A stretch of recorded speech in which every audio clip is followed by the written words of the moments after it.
السلام عليكم ورحمة الله تعالى وبركاته. مرحبا بكم معنا في فيديو جديد ووصفة جديدة. قبل ما نبداو بالوصفة نتاعنا ما تنساوش انكم تضغطوا على زر الاشتراك وتفعلوا الجرس هكذا باش يصلكم كل جديد، وديروا لايك للفيديو. هنا لعشاق الشوكولا جبت لكم هذا البغرير بذوق الشوكولا. هنايا اشتهيت هذه الوصفة. يلا مع بعض نجربوا الوصفة نتاعنا. هنايا في ريسيبيو درت حوالي 3 كيسان سميد يكون رطب ولا متوسط. هنا ضفت عليه حوالي 2 مغارف كبار نتاع الزيت. نخلط هذاك الزيت مع السميد مليح. هنا كانت تحذف لي المقطع نتاع خميره الكاطو. هنا درت حوالي باكي نتاع خميره الكاطو مع رشه نتاع الملح، نخلطهم كامل مليح. هنايا نضيف هنايا مغرف كبيره نتاع خميره الخبز ومغرف كبيره نتاع السكر، ونضيف هنا حوالي ملعقه كبيره نتاع كاكاو. هنايا الكاكاو درت انا الكاكاو البني، ولازم تكون نوعيه جيده هكذا باش ما تخسر لكمش الوصفه. نخلط مليح هذاك الزيت مع السميد مع الكاكاو والخميره. نضيف الكاس الاول نتاع الماء ونضيف الكاس الثاني. هنايا انا استعملت كما قلت لكم في بدايه الفيديو، استعملت السميد الرطب. هنا تقدروا تستعملوا السميد المتوسط. هنا راح نخلط مليح هذاك السميد مع الزوج كيسان الاولين نتاع الماء، نخلط مليح ونعجن في نفس الوقت كما راكم تشوفوا باش يجيكم خفيف.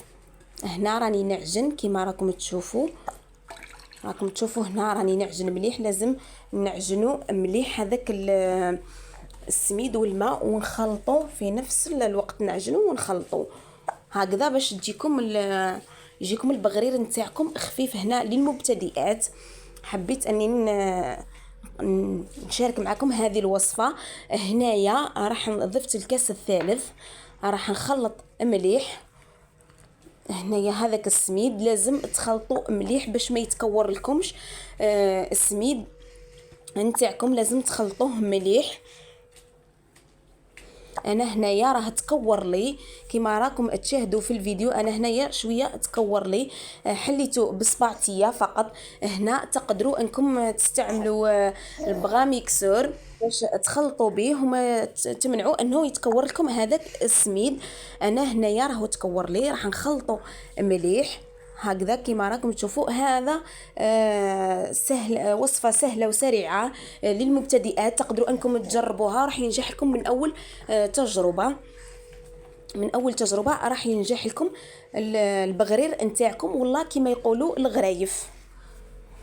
هكذا راح نخلط مليح كما راكم تشوفوا.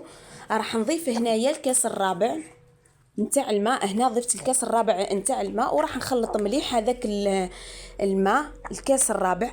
هنا على حساب نوعيه السميد، لازم تكون نوعيه جيده باش ينجح لكم البغرير نتاعكم.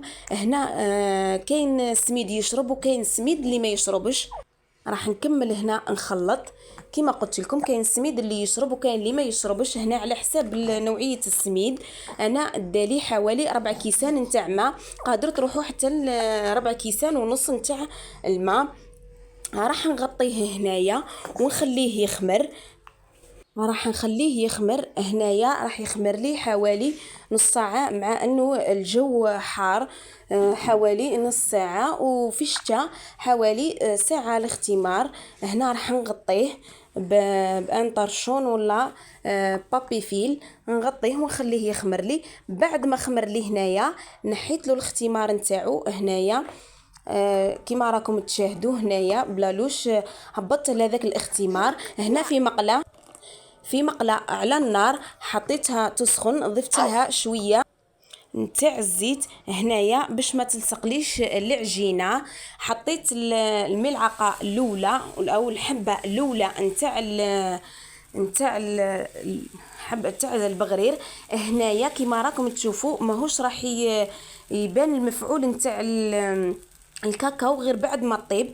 هنا كما راكم تشوفوا راح تجيني مثقبه. هنا بعد ما طيبتهم كما راكم تشوفوا هنا راها مثقبه. بعد ما طيبتهم كامل. هنا كنت دهنتهم بشويه نتاع الزبده ولا ماغارين، واستعملت شويه، رشيت عليهم شويه نتاع السكر. هنا صاديبون كل واحد كيفاش يحب البغرير، كاين اللي يحبوا بزيت زيتون، كاين اللي يحبوا بالعسل، كيما كاين اللي يحبوا كيما انايا نحبوا غير بالزبده والسكر. وهذه هي النتيجه، يجيكم خفيف ويجيكم طري ويجيكم بنين. ان شاء الله تجربوا الوصفه وتنال على اعجابكم، وما تنسوش انكم تضغطوا على زر الاشتراك وتفعلوا الجرس هكذا باش كي ننشر كل فيديو يجيكم، وديروا لي جيم لا فيديو. ونتلاقاو في فيديو جديد ووصفه جديده، والى اللقاء.